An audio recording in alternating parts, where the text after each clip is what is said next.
Good day. Good day, everybody. This is Yin Yang in California with Morsels of a Thought number 1715. That's how many consecutive days I've been coming here to give you morsels of thought of what I hope is wisdom. Hopefully, that we learn the right things to do in our lives. When we know the right things to do, that is called wisdom. When we actually do them, that is called virtue. So, with morsels of a thought of reason, we can bring more virtue into the world. We need that. We need that.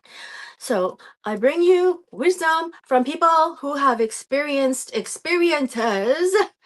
And here we have Dr. Brody Miller, and he has written Brain Rescue, a 90-day blueprint to reclaim your memory after a brain injury or concussion. Okay, we have gotten to page 145, chapter 8, the fifth pillar. U is for unleash, UNLEASH. The first step is U for unconscious brain.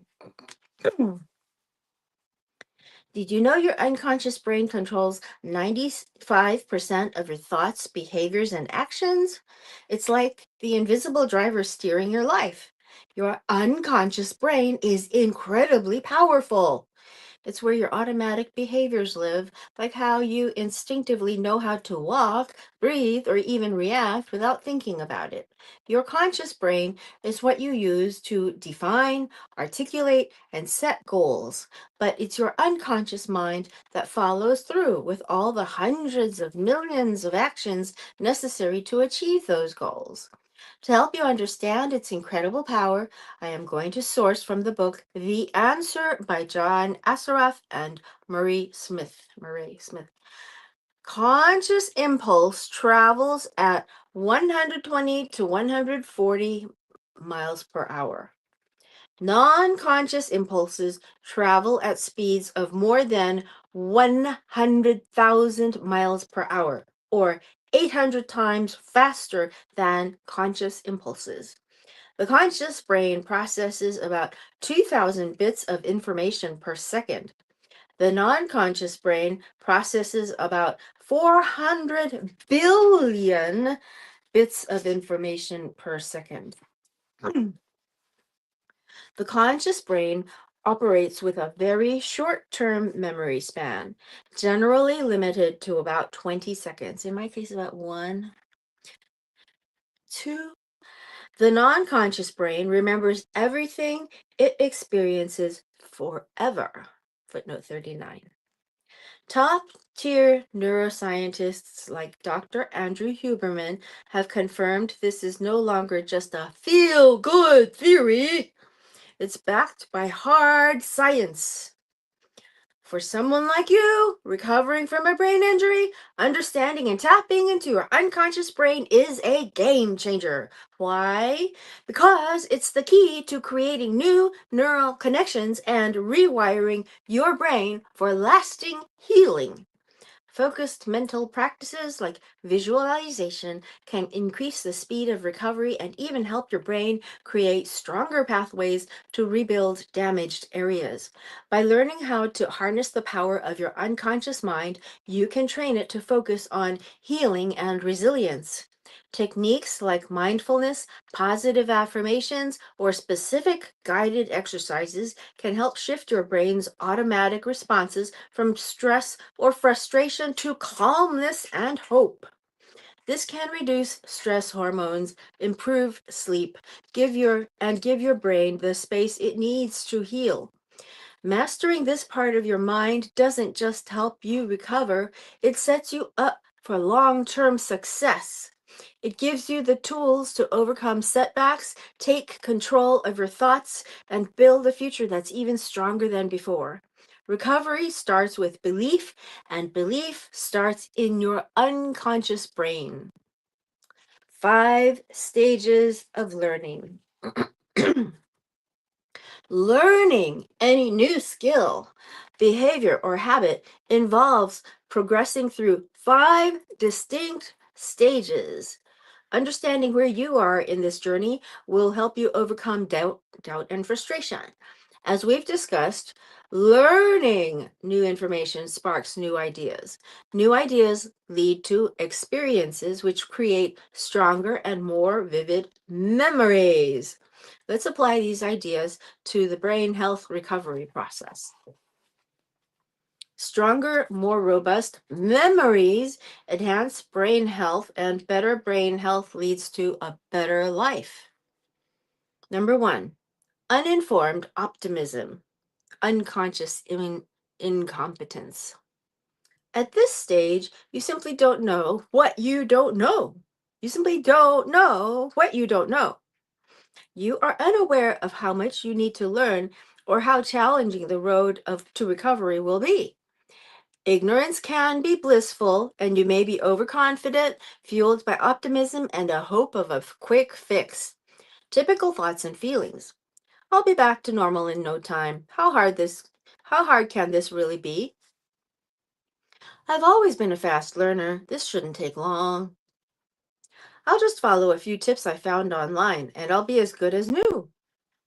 At this point, lack of awareness creates a sense of overconfidence. You might eagerly dive into recovery plans without fully understanding the complexities of brain rehabilitation. Number two, informed pessimism, conscious incompetence.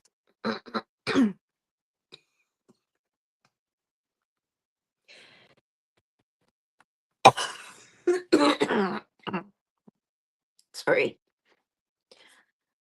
This is when reality starts to set in. Informed pessimism, conscious incompetence. You become highly aware of your limitations and the amount of effort required for progress. This stage can be disheartening as the excitement fades and self-doubt begins to creep in. Typical thoughts and feelings. Quote, this is way harder than I expected. Why isn't my brain responding faster? End quote. Quote, I thought I'd feel better by now. Maybe I'll never get back to where I was. End quote. Quote, every step forward feels like 2 steps back. Why can't I just think clearly? End quote. During this stage, frustration builds as you realize recovery isn't linear. This awareness can trigger fear, anger, or even hopelessness, but it's also the first sign of growth. We are reading Brain Rescue, a 90-day blueprint to reclaim your memory after a brain injury or concussion by Dr. Brody Miller, PhD. And today we're in Morsels of a Thought of Wisdom, number 1715. Typical, Valley of Despair is number 3, the turning point. This isn't a traditional stage of competence, but a critical emotional stage in recovery. It's the moment when progress feels stagnant and the gap between effort and results seems insurmountable. Many survivors are tempted to quit here, but this is also where breakthroughs often begin. Typical thoughts and feelings. Why am I even trying? It feels like I'll never get better. I'm exhausted. Nothing seems to be working. Maybe this is just my new normal.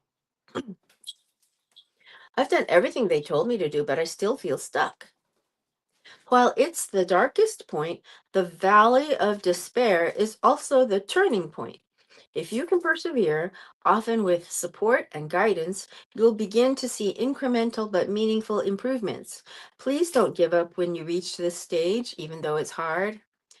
Number 4, informed optimism, which is conscious competence. You've pushed through the despair and are now seeing real progress. You understand what works for your brain and are building skills that require effort but are yielding results. Confidence begins to return and you're more in tune with your recovery process. Typical thoughts and feelings. Finally, I'm starting to feel like myself again. This is hard work, but it's paying off. I'm stronger than I thought. I'm not 100% yet, but I can see the path forward. This stage feels rewarding as the efforts you've invested start to translate into tangible results. Lots of small victories to fuel your determination to keep moving forward. Number 5, success and fulfillment, unconscious competence. Now you've reached mastery in certain aspects of your recovery. The skills and habits you've built have become second nature, allowing you to function effectively without overthinking each step. You feel a sense of accomplishment and renewed confidence. Typical thoughts and feelings. I'm finally thriving, not just surviving. I can't believe how far I've come. I never thought I'd get here. Recovery wasn't just about healing my brain, it taught me how resilient I truly am. This stage is about celebrating your progress while remaining mindful that recovery is an ongoing journey. At this stage, you've reached mastery. The skill or habit has become second nature. You do it effortlessly and instinctively, like Michael Jordan nailing a free throw or Tiger Woods hitting a perfect swing. However, this mastery didn't happen overnight. It was the result of consistent, deliberate practice over time. So, this is where there are the 5 stages. Uninformed, uninformed optimism, uninformed, no, no. Uninformed optimism is number 1. Informed pessimism is number 2. The valley of despair, where 90% of people quit, is number 3. Informed optimism is number 4. And number 5 is success. So this is the graph. Okay? There. The brain. Action step. S-M-A-R-T. Smart. Goals. Specific. Clearly define your goal. Measurable. Track your progress. Achievable. Set goals you can realistically accomplish. Relevant. Your goal should align with your overall vision and purpose. Time. Give yourself a deadline to create urgency in your mind. Take action towards a better memory today in 3 simple steps. I have to sneeze. Sorry. I hate it when I do that. I have to sneeze, but I can't sneeze somehow. Okay. 3 simple steps. Step 1, write down one SMART goal in the form of an I want statement for a specific area of your life you want to improve. Example, I want to lose 5 pounds by December 31st. Step 2, write down 3 strategies to increase the chances of you realistically being able to achieve that goal. Examples. Strategy A, walk for 10 minutes every morning to burn calories. Walk for 10 minutes every morning to burn calories. Strategy B, track and reduce daily calorie intake by 10% using the MyFitnessPal app.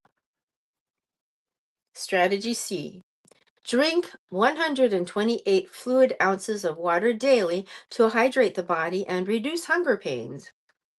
Step 3, repeat 5 to 7 days a week until you accomplish your goal. Always remember why you are doing the goal in the first place. Example, I am losing weight and moving more because it will improve my memory. Second step is N for nerve. In unleash, UNLEASH. Excuse me. There's a cat here. So the second step is N for nerve. You got some real nerve about you, don't you, pal? That's by Dr. Brody with a little happy face emoji. Did you know there are an estimated 7 trillion nerves in the human body? Nerve signals can travel as fast as 200 miles per hour, about 320 kilometers per hour, enabling quick reflexes and rapid muscle movement. Have you ever been to Vegas? No, I am not talking about the place where you go to party, do drugs, and look for late night adventure. Get your mind out of the gutter. I'm talking about the largest nerve in the human body, the vagus nerve, 10th cranial nerve, or cranial nerve X is the longest cranial nerve in the body, running from brainstem down to the colon, branching throughout vital organs like the heart, lungs, and digestive tract. But the vagus nerve isn't just a simple connection from brain to body. It's part of a sophisticated network that communicates signals from your organs back to your brain, helping the brain to regulate body functions based on real-time feedback. We are reading from Dr. Brody Miller, the it's Brain Rescue, a 90-day blueprint to reclaim your memory after a brain injury or concussion. Dr. Brody Miller, PhD. He is on Instagram, and you can see exercises from every day. Instagram. Okay, the vagus nerve alone has around 80,000 to 100,000 fibers, helping to regulate heart rate, digestion, and even emotional stability. The vagus nerve is like a superhighway with two main lanes, each going in different directions and doing different jobs in the body and mind. These two lanes are called the dorsal vagal pathway and the ventral vagal pathway. Dorsal and ventral. The dorsal vagal pathway is the body's shutdown button, connecting the oldest, most basic parts of our nervous system, kind of like the, quote, reptile brain, end quote, that all animals have, including us. The term dorsal is derived from the Latin word dorsalis, which means of the back. Dorsal, ventral. When this pathway is engaged, it controls things like resting, digesting food, and helping the body relax and save energy. But when life throws something really intense or scary at you, this pathway can go into full shutdown mode, almost like hitting a power off button. When that happens, you might feel numb, detached, or even, quote, frozen, end quote, to protect your body from too much stress. Ah, yes. So, in regular times, the dorsal vagal pathway helps the body chill and recharge, but in tough times, it can make us shut down to handle the overload. The ventral vagal pathway is like your body's social superhero. It connects to the brain areas that help us communicate, connect, and stay focused. Ventral comes from the Latin word ventralis, meaning of the belly, referring to the front or belly side of an organism. Dr. Stephen Porges, Porges, the founder of polyvagal theory, calls the ventral pathway the, quote, social engagement system, end quote.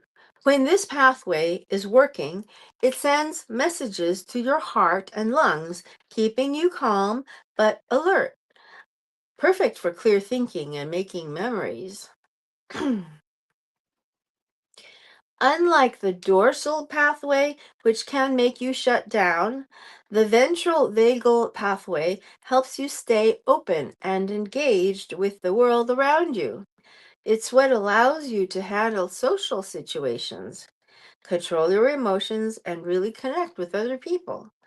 When this pathway is active, you're ready to interact, learn, and grow.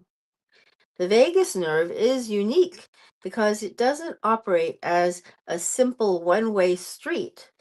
Two main areas of the vagus nerve serve different functions in our body and mind. Typo. Let's get a little nerdy. Activating the ventral vagus nerve taps into the body's power to regulate bodily systems, which can impact everything from heart rate and inflammation to emotional stability and cognitive function. Let's break down some of the key benefits of brain injury recovery. Number 1, reduces inflammation, activates anti-inflammatory brain pathways. This is particularly beneficial for brain injury survivors, as inflammation in the brain can exacerbate symptoms and delay recovery. So this is okay.